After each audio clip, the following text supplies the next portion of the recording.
Okay, everyone, welcome back to DSP versus the Internet for June 4th, 2023. This is part 4. If you missed the first 3 parts, they should be on demand here on DSPReacts, or if you're a channel member, you should have access to the unedited stream that you can watch on demand as well. Remember, it is you, the viewers, who actually nominate the videos for this show. By becoming a channel member today, you can be a person to nominate a video for next week's episode. And the cool thing about that is, now we're changing it up, so it's going to be a shuffled playlist, random select, so everyone who's a member will have an equal opportunity to actually nominate a video and have it watch. It's not like first come, first serve anymore. So, different thing. I hope you'll consider maybe becoming a channel member if you're someone who was and maybe let it lapse because you didn't like that system. I'm changing it directly per your feedback. Okay, everybody? All right, ready? Let's continue. All right. Yeah, Shao Connor just says, in a membership message, you can only put 50 characters. Yeah, they limit it on YouTube. They do. All right. Without further ado, it looks like we have a lot of retro throwback stuff. I think the next video is a retro throwback, too. Take a look at this. The Best of Smark Guys Part 1 from 9+ years ago. For those who don't know, Smark Guys was my old ongoing wrestling commentary show. Once a week, my friend John Rambo would come over to my place, and we would talk all about the pro wrestling that we had watched for the week, including WWE. At that point, it was actually Impact Wrestling was the other one. There was no AEW at this time. So we would talk about any shows we watched, pay-per-views, and anything going on behind the scenes. It was a fun show to do, but when I moved in 2014, the show ended, and I just never really covered wrestling ever again. So, all right, let's continue. Let's see the Best of Smark Guys. Covers Jeff Hardy. Jeff Hardy's trying to kick out, but he got pushed to the outside. And then Jerry Lawler, he's like, yeah, I don't think that's what happened. Oh, this is great. They raise his hand, and then Kurt hits him with the guitar. This is the dumbest show ever. And he instantly said, okay. This is really fucking annoying. Just like, see who it is. Hey, Phil, what's going on at Howard? It's, Oh my God. Howard ruined the show. You can't just start heading over there. Smark Guys Super Show. Guest star Howard. Excellent. Good job, Howard. So Howard called my house, I guess leaving a message. I don't know about a get-together or something. He called during the show. I guess I forgot to mute my answering machine. Oh, okay. There you go. By the way, look a little different, because back then, my beard was actually dark. My beard is not dark anymore. It's all white now. But outside of that, it actually looks like I'm a little heavier there, right? I was a little heavier back in the day. Now I have to go press the mute button. Oh, yes. Where I personally invaded. This is also back when I used to always put product in my hair. So you see my hair looks different because it has hair gel in it. But I don't do that anymore. I just use water now.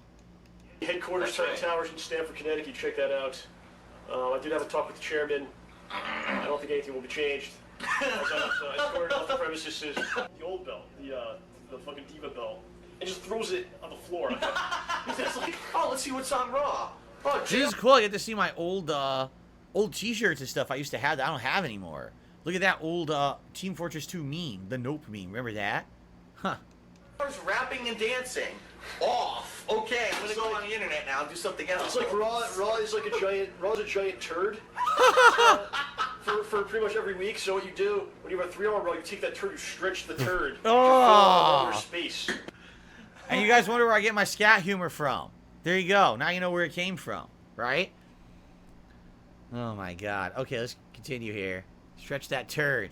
So it's 9:54. We've less than 1 minute of wrestling. Fuck. And as he says this, the crate next to them opens and Daniel Bryan crawls out of it with the 2 tag titles. You know, spray bottle. And he sprayed him with it, and then the ref goes, "Whoa!" And he goes, "Okay, you lost." I don't remember any of these, all these matches we're describing. I don't remember a single one. I think the entertainment factor of this montage is what we're wearing, how we look, and my laughter, right? There you go. Beating Brock on my Blackberry torch. He says that. Professional football, going in the ring against a guy with an axe. Is there with an axe? What? He's horrible, of course. You got the girl. Oh, look, I still got that shirt. I still got the shirt. I still have the Mushroom Kingdom shirt. That's like one shirt I still have from back then. Look at that.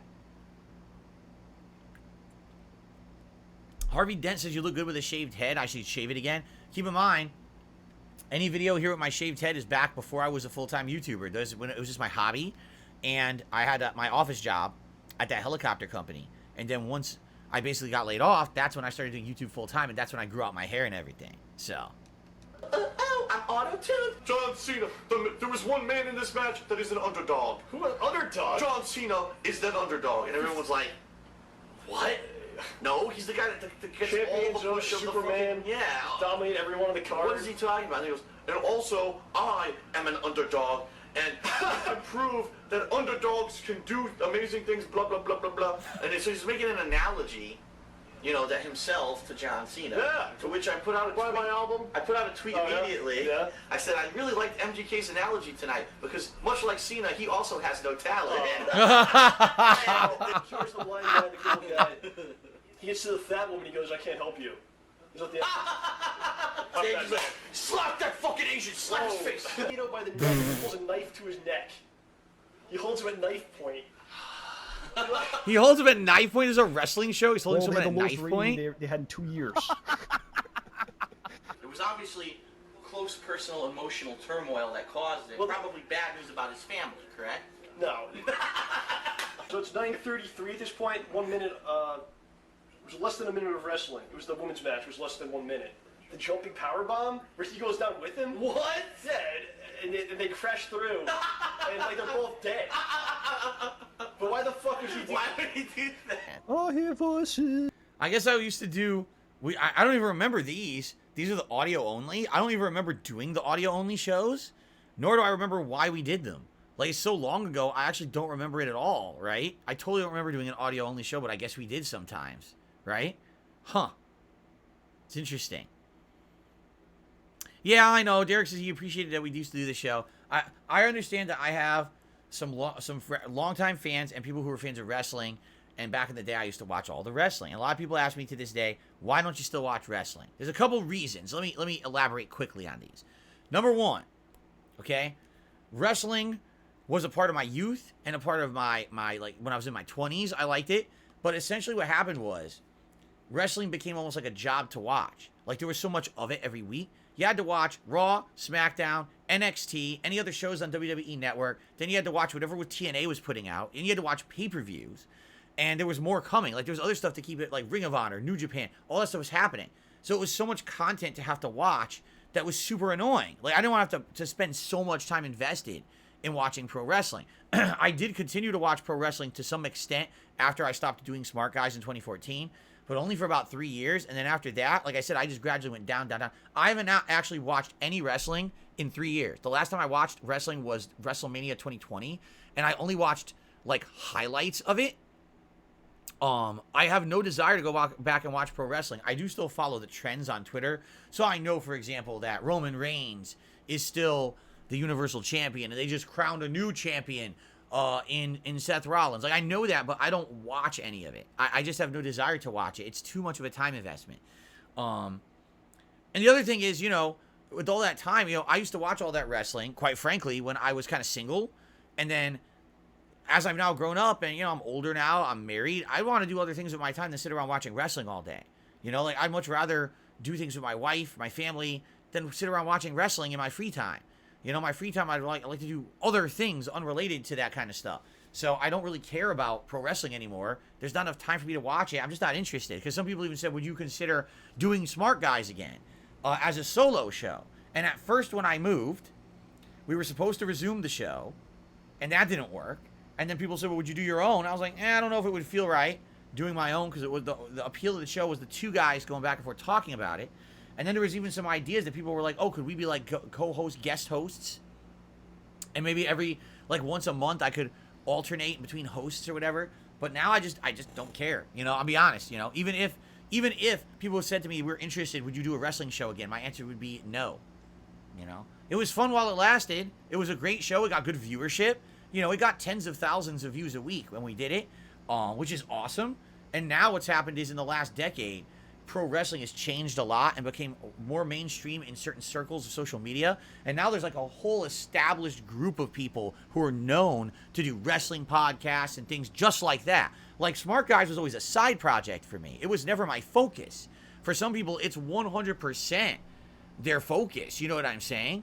And therefore, they do it way more professionally than we ever covered it or anything.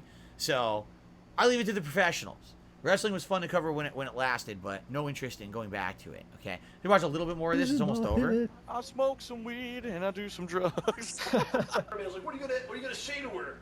And he said, Scott, no. And that was pretty much the end of the show. What the fuck? Television. On live television. Oh man, that's a lot of cool shirts. Look, there's a Cobra shirt from G.I. Joe. I remember all these shirts. The thing is that most of them wore out over the years. I guess the Mario shirt didn't, but all the other ones have. CEO of the company's in the ring, and the champion punches you in the face, and you fucking don't stay down. Stay down for like an hour. I would have been seeing green falling out of the sky. Keep yourself. Smell the Benjamins on the. He throws a light microphone. Yeah, you like that? People say that the Cyber. Yeah, look at this different hair, right? I used to grow my beard out, and it used to be full beard on my face. Again, even if I wanted to do this today, I couldn't because my whole facial hair is all white. All you would see is like white beard on my face. Oops. They said a crap by accident. And this is in Bridgeport, Connecticut. Yeah, like this is down the street. A town or two over. These are the kind of people that are here. Okay. Some guy in the audience gets the microphone and starts yelling, "Go Bird! Go Bird!" And I guess when it was reported that the security started chasing this guy until he like removed the microphone. Yeah. I'm sure there was a part 2. Cool. All right, let's continue. And now, speaking of wrestling, it's John Cena.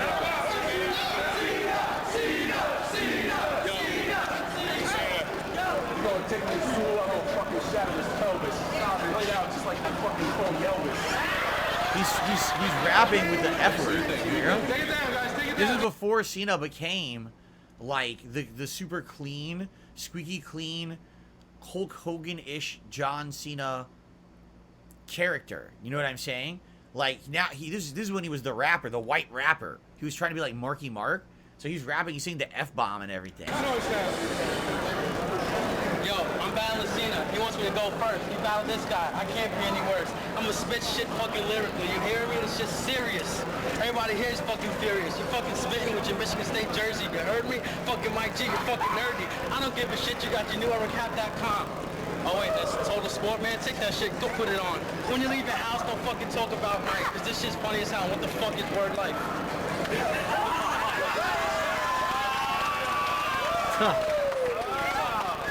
What the fuck is word life? It's some shit to make you sick. Put a finger up your ass and stick one in your dick. What the fuck?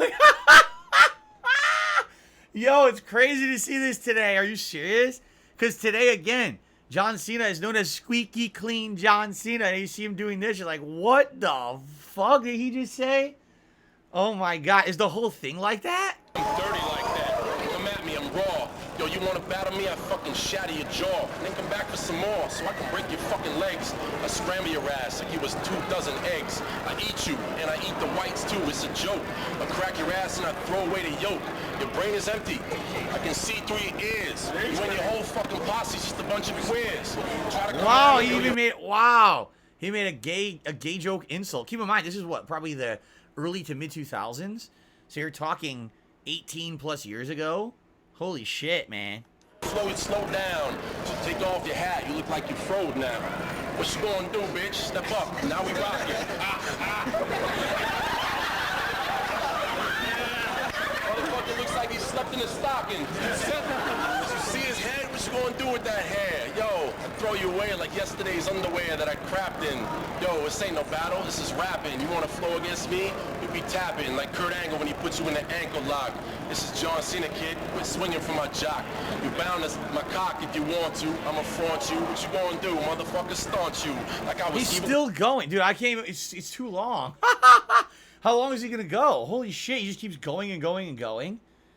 That's just crazy that, again, what a difference in shifting character. So this wasn't marketable, right? Like, yeah, at the time, it was an interesting character, but how do you market that, right? So then they changed him to be the squeaky clean Marine, right? Remember he starred in the Marine movie, and then all of a sudden he comes out, he's wearing military camo. Now he's a kid's icon, right? Like the kids loved him. He was the top merch seller for kids, but this is what he was doing before that. It's wild to think how different his character changed over the years, right? Holy crap. All right, let's go. Hi everyone, Bald on Bald Violence here, the internet's busiest music nerd, and it's time for a review of this new Smashing Pumpkins album. This is from 2 weeks ago. The Smashing Pumpkins released a new album? Now? I didn't even know they still made music. Okay. That's kind of weird. I haven't heard a thing out of them in a million years. Are they one of those bands that, like, they were very popular in the 90s, they continued to make music, but no one cared? I wonder. Autumn. Yep. New full-length LP here. From the legendary Smashing Pumpkins. What the hell? One of the most essential alternative rock bands, from Gish to Siamese Dream to Melancholy. I had Melancholy. It was Adore. amazing. The I had initial Adore run as well. that these guys had in the 90s made for some of the most genre-defining rock of that era. Yeah, it was great Not stuff just back because then. the best music on these records was incredibly catchy and well-written, but aesthetically, despite detractors and maybe not even a full conception of what they were doing, they were so on the pulse in terms of what was artistically necessary during this time period. Whether they were dabbling in grunge or dream pop or shoegaze, their work was consistently timely and cutting edge. Not to mention frontman Billy Corgan was penning some of the best hits of this time period too. I would put 1979 and Today or Tonight over any industry lab chart topper produced during that era. Yeah, so I agree. They were considering all of this- amazing songs that were coming out at that time. They felt different. Everything else was feeling like meaningless. And then you would listen to 1979 and be like, wow, you get like this emotional attachment to the song because it was so well written. It's just baffling that the band would lose the plot as hard as they did once the 2000s rolled around. Really? And of course, also around this time, you had numerous members break off, pretty much leaving the band, as it were, in Billy's hands, creatively speaking. It's been so disappointing to hear Billy churn out one non-essential and overly indulgent dud. Oh my God, he put out Oceania, Zeitgeist, and 2 others. He put 4 other albums out that I guess no one cared about, huh? After the next. Now, eventually in the Smashing Pumpkins trajectory, we did see key members, Jimmy Chamberlain and James Iha, re-enter the fold, but even their presence couldn't alter this trajectory of diminishing returns, as Billy continued to bury the band in these increasingly convoluted and thankless records like Sear and Shiny and Oh So Bright. And now we have Autumn, which is allegedly the 3rd part of a trilogy that I'm sure the vast majority of us were unknowingly moving through, which started with Melancholy, moved to those Machina records. Yeah, now we have this 3-disc 2-hour monster that's been getting released in chunks, but honestly, I pretty much waited to hear most of it as it was just kind of, you know, all out. I guess I'd rather the thanklessness of listening to this project just hit me all at once. And that it did. It definitely did that when I listened to it. If you're a longtime fan of this channel, you know I'm no stranger to lengthy projects, but somehow Autumn still feels like one of the longest slogs I've had to wade through for this channel. And I think the reason for that comes down to 2 things. The music. So I'm assuming he's going to say it sucks, right? Side and the conceptual side. As far as the music on this project is concerned, the aesthetics, the melodies, the instrumentation are about as uninspired and as forgettable as it gets. Wow. And that's despite this record being tagged as rock opera-esque in tone. It's trying to be epic. But with this record, I don't think we've ever had a stronger confirmation that Billy Corgan has truly lost the plot as far as where music is currently at, which I think is an important thing to be aware of, even if you're not the type of artist to hop on trends, because diving into the unknown can require you to know what is unknown. Where is the unknown even at? And while, yeah, Billy is most definitely not concerned with appealing to the masses on this one, I have to wonder if he's even concerned with appealing to anyone at all. Because there was truly nothing on this album that stood out to me as aesthetically stunning or done particularly well. Really much of what you get are these hideous and bloated clashes of synth pop and hard rock, sometimes metal. Occasionally this stuff is produced in a way to make it sound somewhat futuristic, but it's a perception of futurism couched in a lot of progressive electronic aesthetics from. So essentially there's nothing that stand out. It sounds like a bunch of shit you already heard before, and he basically lost himself in pop culture rather than trying to be unique. I mean, Smashing Pumpkins was incredibly unique in the 1990s.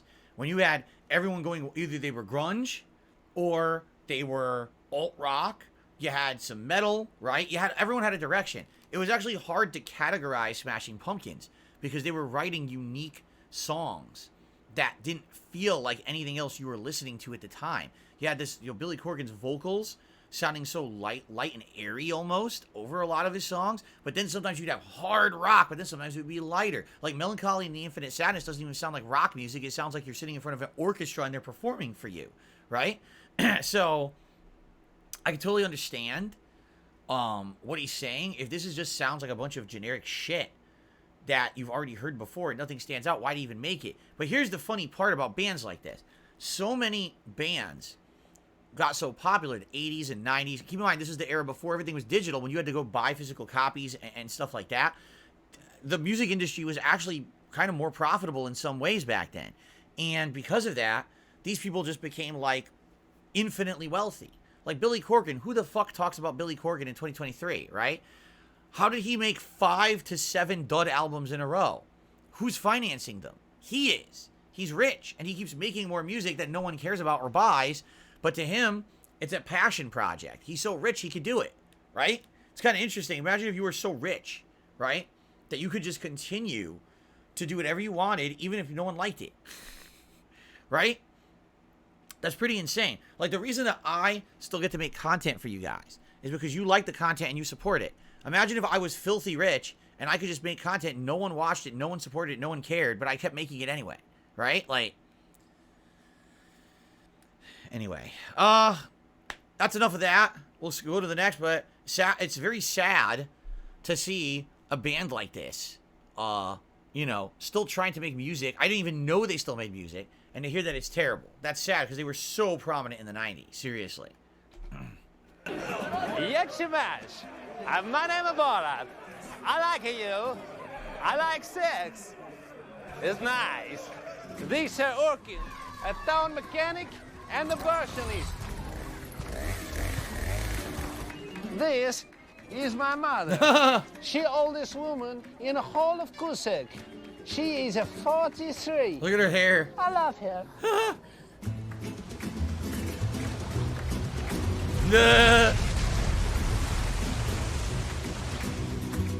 Although Kazakhstan a glorious country, it have a problem too.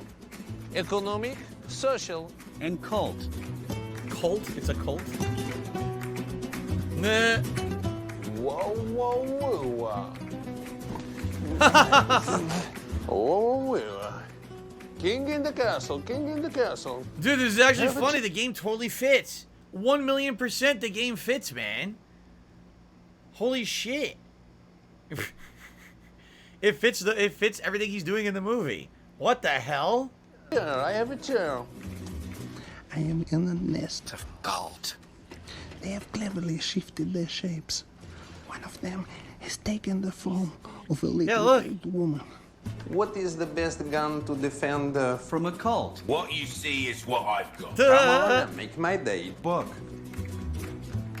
Oh, nice. Oh my god, disgusting, but it fits the book and movie.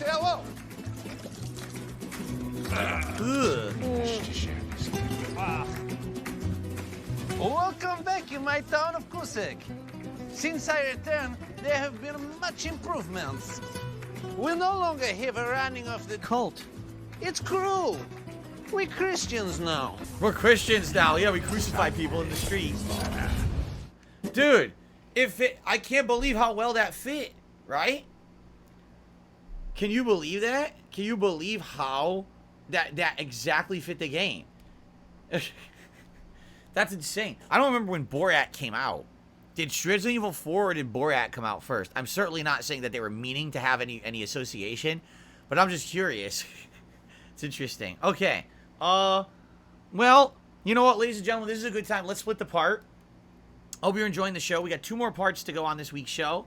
Another quick reminder, if you would like to be a part of the fun and actually nominate the videos for next week's show, please become a channel member this week. It doesn't matter when you become a member, because next week we're changing things up to be a shuffled playlist for members.